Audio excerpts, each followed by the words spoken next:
We know something about the mind, clearly, and about this information field. There was a little device that you could wear under the collar, which was provided to all of our personnel that we needed to make sure had clear thinking, that they could carry with them, and it would send a signal, and they were carried by all types of diplomats and military personnel. There's also a technique involved such that one can do it without the device if one learns. Yeah, you can learn to hold your mind pretty much in whatever mode you want. This is Dr. Pete Peterson. Project Camelot called him one of the most important whistleblowers they ever interviewed. He spent decades inside classified programs with access to information the public was never meant to hear. Is there any other tissue in the body besides the heart that acts like neurological tissue? Oh, absolutely. The pineal and pituitary are mostly melanin. The melanin in the pineal is very, very, very good at picking up informational signals. Those are signals that are taken out of a signal that appears to be everywhere, every when. It coheres that for the person. The publication of this interview was delayed for months. Peterson became worried. The meeting lasted 2 full days. They talked extensively off the record and then recorded nearly 4 hours on camera. And something in those 4 hours troubled him. He believed the material was too sensitive and that releasing it could put everyone involved in danger. But Camelot took the risk and published it anyway, all uncut. Now it turns out that these points, this is the lymphatic system here, and this is the lung system here. If you go clear to the end of where, and there are points up the body, if you go clear to the end of where that meridian is, they all end at a tooth root. The teeth are piezoelectric. When you squeeze a piezoelectric material, it generates a voltage. Or if you take a piece of piezoelectric material and apply a voltage, it expands or contracts. The teeth are piezoelectric. So that's why you should take very good care of your teeth and don't get a root canal unless you absolutely have to have it.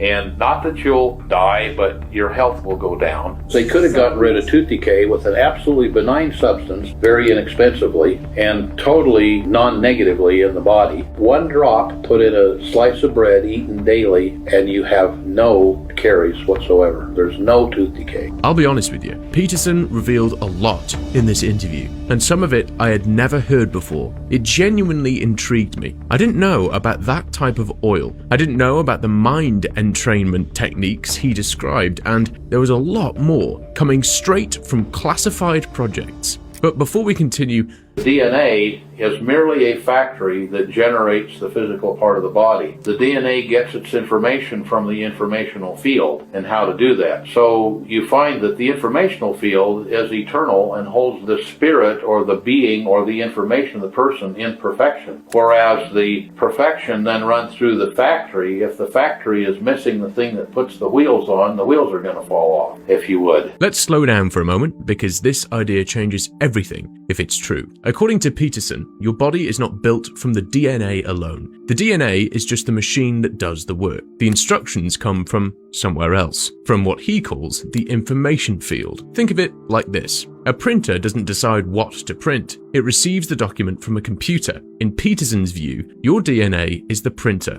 and the informational field is the computer that holds the original file. A perfect copy of you, without errors, without disease. And here's the part that made me stop. Peterson claimed they ran experiments where they generated this field around a person's body, and the body started acting as if the DNA were perfect. According to him, genetic diseases simply went away because the field held the correct information and the body followed it. Now, if information really drives the body, then the body should have more than one place where information is processed. And strangely enough, science has found exactly that. Researchers discovered that the heart contains its own network of neurons, the same type of cells found in your brain. Some scientists even call it the little brain in the heart. And this might explain something doctors have struggled with for decades. There are reports of heart transplant patients who developed new memories, new tastes, even new fears after the surgery. Things that seemed to belong to their donor. Mainstream medicine has no accepted explanation for this. But if the heart really processes information, the mystery starts to look different. In that interview, they mentioned an experiment with a raspberry,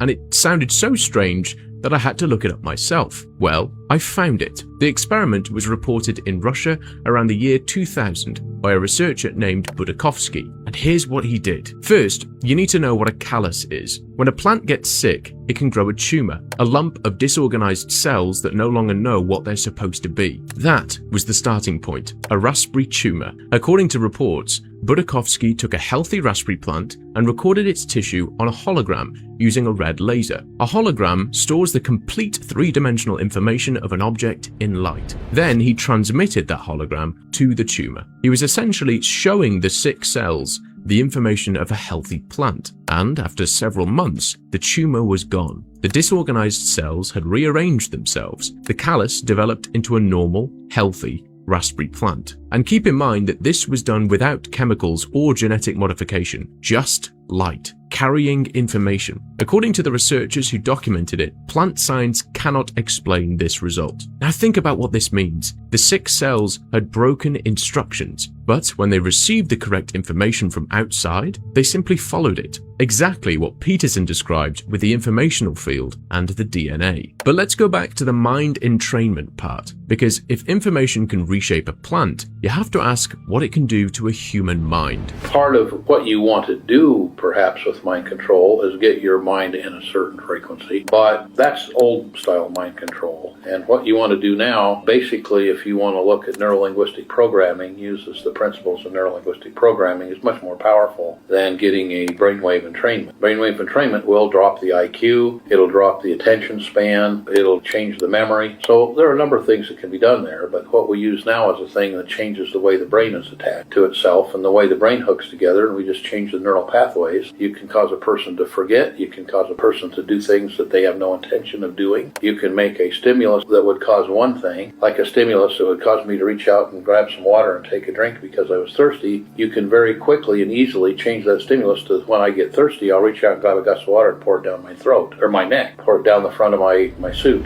Let's stop here for a moment, because what Peterson just described is not science fiction. There are real experiments that show exactly how this works. The first one is called the interpreter experiment. It was done by neuroscientist Michael Gazzaniga, one of the most respected brain researchers in the world. Gazzaniga studied patients who had the connection between their two brain halves cut. This was a real surgery done to treat severe epilepsy, and it created a unique opportunity. In these patients, you could send information to one half of the brain without the other half knowing about it. So here is what he did. He flashed a written command to the right half of the brain, something simple like walk, and the patient stood up and started walking. But then came the important part. Gazzaniga asked the patient why he was walking. Now remember, the left half of the brain, the half that speaks, never saw the command. It had no idea why the body was moving, and yet the patient didn't say, "I don't know." His left brain instantly invented a reason. He said something like, "I wanted to get a soda." He believed it completely. His brain received a command from outside, executed it, and then created a story to make it feel like his own decision. Gazzaniga called this part of the brain the interpreter. Its job is to explain your actions to you even when it has no idea what actually caused them. So now connect this to what Peterson said. If someone changes your neural pathways and you do something you never intended,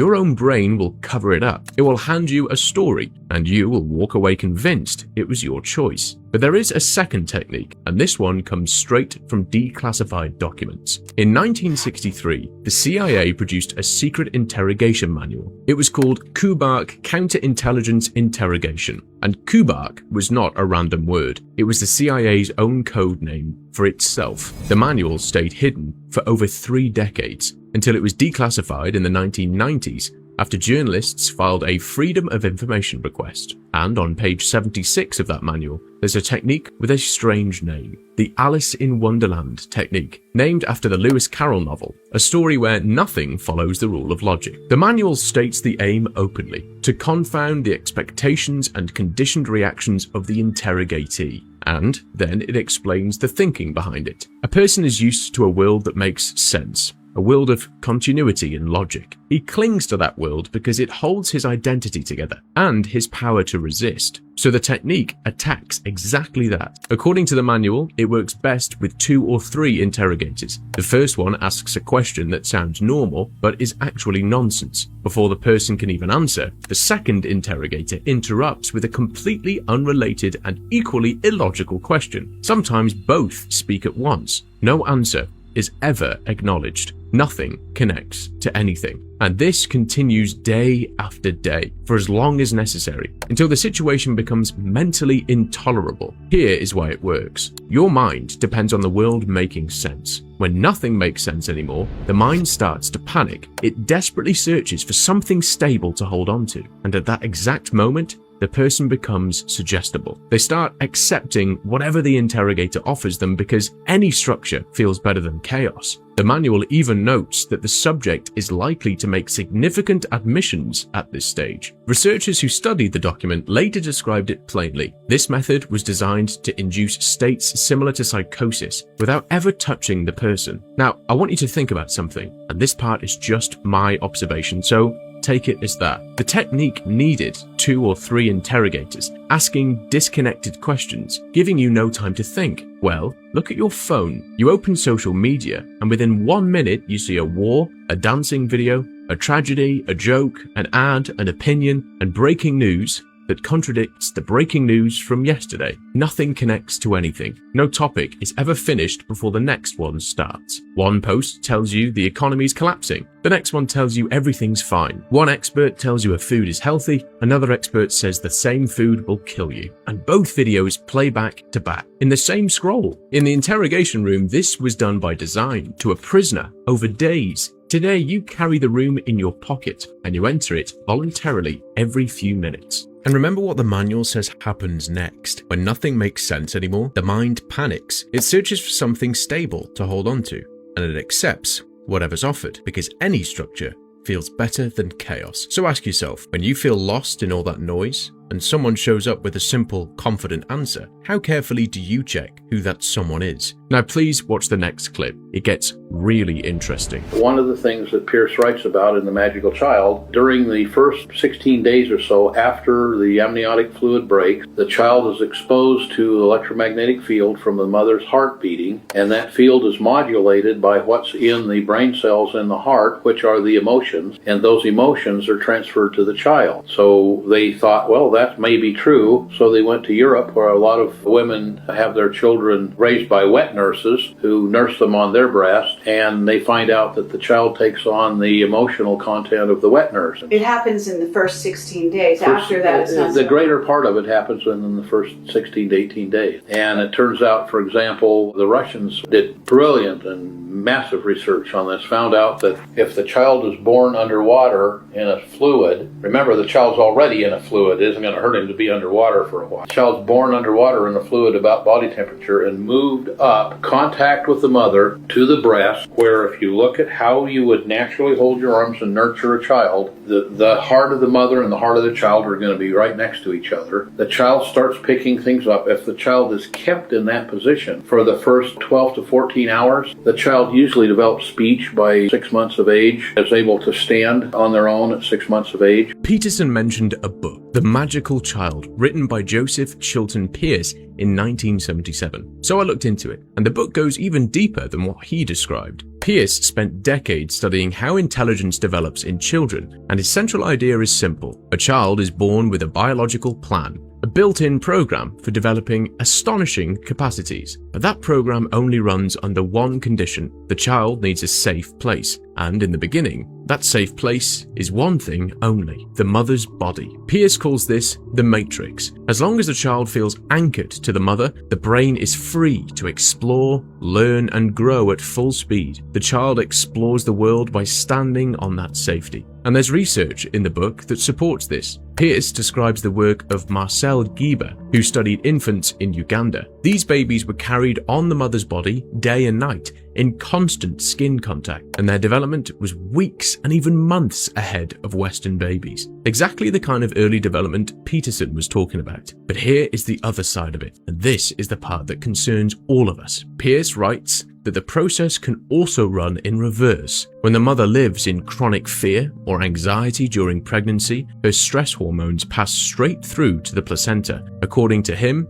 the baby is flooded with fear without any reason for it. He calls it free-floating anxiety. The child is locked into stress before even being born, and a child raised without that bond, a child without the safe place, develops differently. In Pierce's view, the energy that should go into growth gets redirected into defense. The child stops exploring the world and starts guarding against it. Instead of real bonding, you get anxious attachment. The biological plan never fully runs. And you can see this pattern everywhere today. Children growing up with a single parent who has to work all day just to keep the family alive. Children raised by grandparents while the parents work in another country. Children whose parents are physically present but mentally somewhere else, buried in their phones. In each case, the child gets the same message. The safe place is not there, and the young brain quietly shifts from growing to surviving. Now think about how many children today are born in stressful hospitals, separated from the mother in the first few hours and raised by screens instead of arms. If Pierce is right, we're not just raising anxious children, we're quietly switching off a program that nature built into every one of us. And that brings us back to something Peterson said at the very beginning of this video, because according to him, the body has a physical antenna for information, a small gland sitting in the center of your head. The pineal and pituitary are mostly melanin. A type of melanin makes the skin pigment, but they're a different, slightly different kind of melanin. In my research, I've found that the melanin in the pineal, which in Eastern medicine is the third eye, the seat of the third eye, is very, very, very good at picking up informational signals and adding a time content to them, thus subtracting a non-time content. So,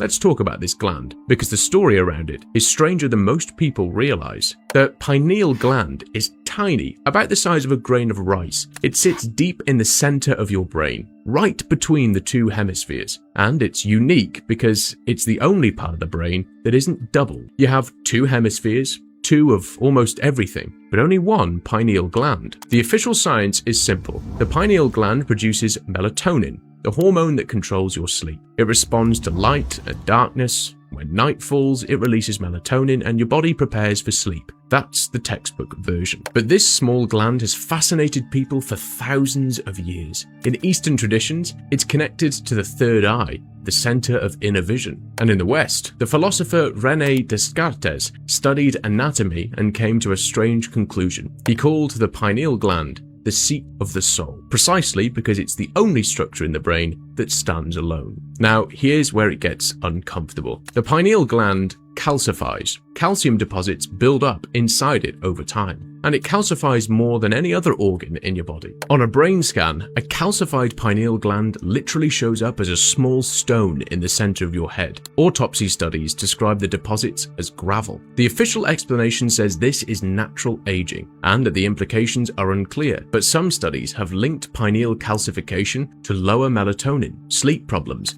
and even neurodegenerative diseases like Alzheimer's. And then there's the controversial part. In 2001, a British researcher named Jennifer Luke examined the pineal glands of cadavers, and she found that the gland accumulates fluoride more than any other tissue in the body, even more than bone. Her research suggests that this accumulation may play a role in the calcification itself. Why would the pineal gland absorb so much? Well, unlike most of the brain, the pineal gland sits outside the blood-brain barrier. It has no shield. Whatever circulates in your blood reaches it directly. So put the pieces together. If Peterson is right, and this gland is the body's antenna for informational signals, then most people are walking around with that antenna slowly turning to stone. And that raises a question I couldn't let go of. If the antenna still worked at full power, what would we pick up? These people, they live in a different reality, in a reality which is very changed,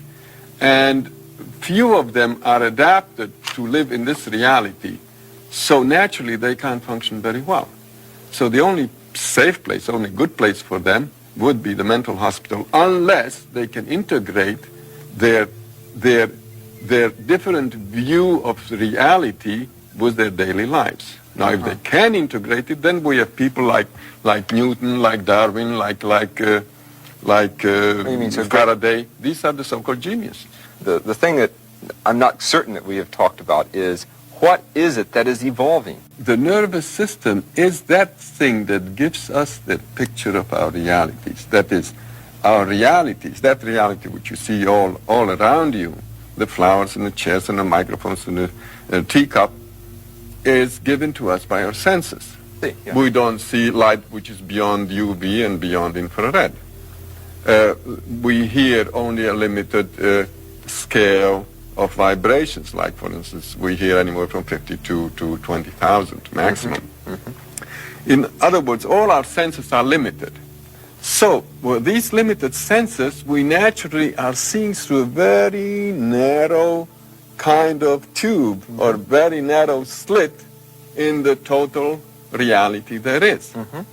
Now, as you're evolving, what happens is that slit opens up more and more and more. So you see more and more of that reality, and we assume that we see different realities. They're not very different realities, but rather a very extended, broad view of one very large reality. For Bentov, what we call reality is simply the narrow band we are tuned to. According to him, some people are tuned slightly differently, and they pick up parts of the signal that the rest of us filter out. He wrote about all of this in his book, Stalking the Wild Pendulum. And whether he was right or not, his model explains what you just heard in a way regular science struggles to. Isn't it true that fluoride deadens or hardens the pineal gland? Absolutely. There are many ways to sterilize water other than chlorine and fluorine. So I can tell you that the main thing that halides, which are chlorine, fluorine, bromine, mainly what they do in the body is congeal cholesterol into arterial plaque. It closes down the artery. That oil, one drop put in a slice of bread eaten daily, and you have no caries whatsoever. There's no tooth decay. It eliminates tooth decay. So, and they did this on thousands and hundreds of thousands of children in Europe after World War II. So you're saying that this oil, if taken, would help to decalcify the pineal gland or somehow increase its If the pineal gland is calcified by halides, yes, it would. Take the hit for this. The official story is simple. Chlorine is added to water to kill bacteria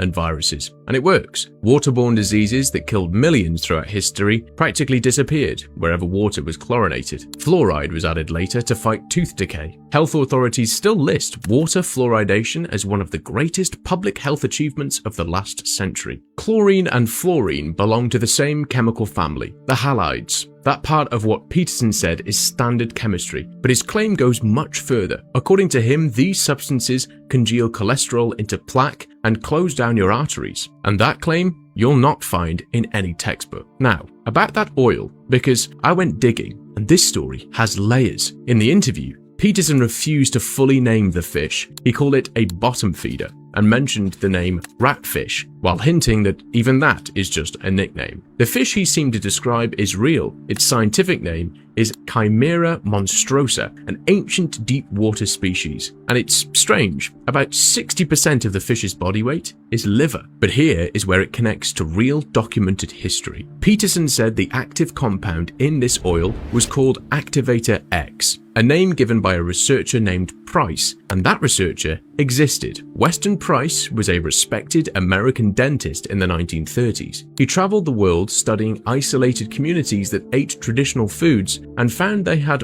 almost no tooth decay. In their diets, he identified a mysterious fat-soluble compound he couldn't fully explain. He named it Activator X. For decades, nobody knew what Activator X actually was. Then, years later, researchers concluded it was most likely vitamin K2, a nutrient that does something remarkable. It helps the body put calcium where it belongs, in bones and teeth, and helps keep it out of the places it doesn't belong, like arteries and soft tissue. Read that again. A compound that directs calcium away from soft tissue. Now remember what the pineal gland suffers from: calcification. After World War II, governments across Europe really did give fish liver oil to millions of children every day for years as part of public health programs. That's history. Whether it was the specific oil Peterson described, with the concentration he described, that rests on his word alone. So Peterson's claim sits right on the edge. Parts of it match real science and real history, and parts of it exist only in his testimony. But I have to tell you, this was not the most controversial thing Peterson said in his interview. Not even close. What he declared next is the reason some people wanted this recording staying hidden. Let's put it that way. It's my conjecture that the only reason we use chloride in the water was because the politicians have already spent all of the Social Security money. So you've got to have something there so that people die at retirement age.